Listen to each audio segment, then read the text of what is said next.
Bonjour, dans cette capsule vidéo, je vais corriger le contrôle d'entraînement suivant.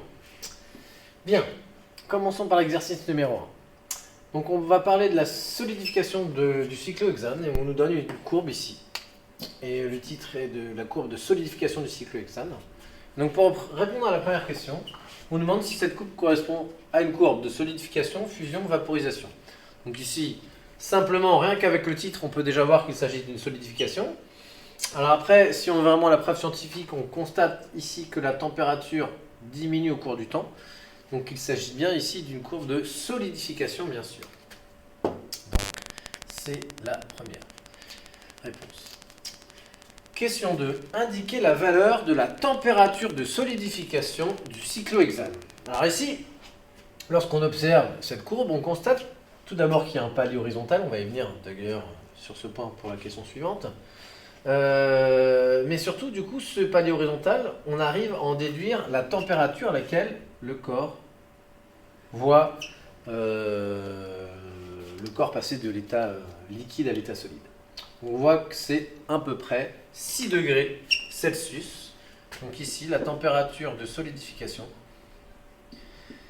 est de environ 6 degrés Celsius. Important de préciser l'unité, c'est pas 6, c'est 6 degrés Celsius. L'unité apparaît ici entre parenthèses sur l'axe des ordonnées. Voilà. Bien, passons à la question 3. Le cyclohexane correspond à, on nous demande, un corps pur, un mélange. Alors ici, on constate qu'on a un palier horizontal. Et comme c'est un palier horizontal, on peut en déduire qu'il s'agit d'un corps pur. Si on avait eu un palier pas horizontal, mais un peu comme courbé comme ça, là, on aurait eu un mélange. Bon, là, c'est pas le cas. C'est un beau palier horizontal. On peut en déduire qu'il s'agit d'un corps pur. Bien. Du coup, la justification, c'est bien le fait qu'il y ait un palier horizontal. Voici pour l'exercice 1. Pour l'exercice 2, pour chacune des propriétés suivantes, indiquées par une croix, si elle caractérise l'état solide, liquide et ou gazeux.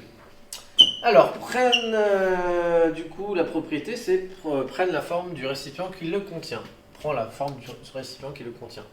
Bien sûr, ça, c'est l'état liquide. Possède une forme propre. Ben, c'est le solide qui possède une forme propre. D'accord, il ne va pas se déformer. Le liquide va prendre la forme du récipient qui le contient. Et puis le gaz, lui, va se diffuser dans l'espace qui lui est offert. Donc, possède une forme propre. C'est l'état solide ne possède pas de forme propre. C'est donc, bien sûr, l'état liquide et l'état gazeux. Peuvent se diffuser dans l'espace qui lui est offert. On vient de le dire, ça, c'est bien sûr, c'est le gaz. Ceux qui peuvent se mélanger, bien sûr, il y a les liquides. On prend un exemple du sirop de grenadine liquide et de l'eau. Voilà, ça se mélange. Alors, bien sûr, c'est indiqué peuvent. Si on prend de l'huile et de l'eau, on a beau essayer de les mélanger, on voit bien qu'au final, ils se repoussent et à la fin, on a bien l'huile qui est au-dessus de l'eau. Il y a bien le mot peut, donc c'est le verbe pouvoir qui est peut potentiellement. Les gaz aussi, eux, se mélangent. On prend un gaz, par exemple l'oxygène, le dioxygène, le diazote, ils se mélangent et ça forme l'air. Les solides, alors il y en a qui me disent parfois, oui monsieur, si je prends un sable blanc et un sable roux, les deux sables se mélangent. Oui, mais si on prend un grain de sable blanc et un grain de sable roux, ils ne vont pas se mélanger entre eux et former un sable de couleur compris entre le blanc et le roux. Voilà. Donc on a bien ici, peuvent se mélanger les liquides et les gaz. Peuvent s'écouler, bien sûr, ça il s'agit bien des liquides. Et la surface est plane et horizontale, ça bien sûr il s'agit des liquides. Alors ça, quel que soit l'angle, quelle que soit l'orientation de la bouteille, on voit bien que le liquide à l'intérieur va avoir une surface plane et horizontale. D'ailleurs, c'est la propriété qu'on va utiliser, notamment pour les niveaux lorsqu'on bricole. En bricolage, le niveau utilise la propriété du fait que les liquides possèdent une surface plane et horizontale. Voilà. Ensuite, pour chacune des descriptions moléculaires, entoure la bonne réponse. Donc ici, on reconnaît bien sûr, pour le premier cas, un état compact d'abord, donc il s'agit bien de l'état solide ou liquide. Et puis on voit qu'ici, les molécules ne sont pas forcément ordonnées, contrairement à là, donc il s'agit bien ici de l'état liquide. Le deuxième, c'est encore un état compact. On voit que les molécules sont proches les unes des autres et en plus, elles sont ordonnées. Il s'agit donc bien de l'état solide. Alors ici, les molécules ne sont pas plus petites, c'est juste que l'échelle qui est plus grande. Donc on voit qu'elles sont beaucoup plus espacées. Bien sûr, ici, ça correspond à l'état gazeux. Voilà.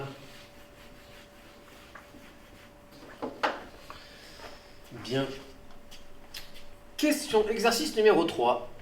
Une transformation physique correspond à une dissolution, un changement d'état, une réaction chimique. Bien sûr, ici, ce sont des changements d'état. Lors d'un changement d'état, question 2, d'un corps, lors d'un changement d'état, on sait que les molécules, elles, vont se réorganiser, c'est-à-dire qu'elles vont se redisposer dans l'espace. Aucune molécule va disparaître, aucune va apparaître. Voilà, il n'y a pas de disparition ou création de molécules. Donc, du coup, vu que le nombre de molécules reste pareil, la masse, elle, se conserve. Lors d'un changement d'état, question 3, le nombre de molécules augmente, reste identique ou diminue. On vient de le dire, lors d'un changement d'état, vu qu'il n'y a aucune production ou perte de molécules, le nombre de molécules, reste identique. Voilà. L'exercice 4 par rapport à l'air. Alors, on nous demande de rappeler la composition de l'air. Alors, on ne va pas te demander de définir donner la composition de l'air au pourcentage près. Il faut que tu saches qu'en gros, N2, le diazote, est présent majoritairement dans l'air, environ à 80%. Voilà, si déjà tu sais ça, c'est bien. Et puis le deuxième gaz le plus abondant, c'est le dioxygène. Alors attention, hein. En SVT, tu peux avoir l'habitude de l'appeler oxygène, comme l'azote, le diazote, l'azote. Nous, en physique-chimie, on utilisera bien le mot dioxygène et le mot diazote. On y reviendra au cours de l'année pour différencier le gaz de l'atome. Voilà. On nous dit que l'atmosphère de Vénus est constituée approximativement de 90% de dioxyde de carbone et 10% de diazote. Alors c'est approximativement, hein, si tu regardes les vrais pourcentages, c'est plutôt 96 et 4%.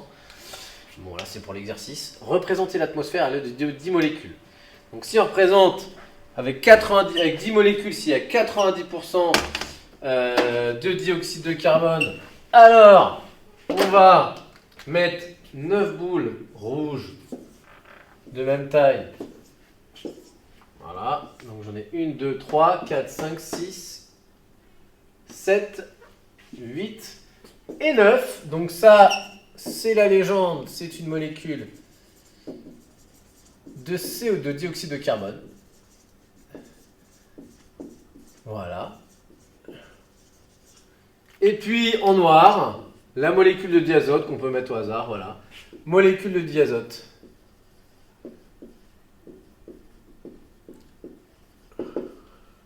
Bien.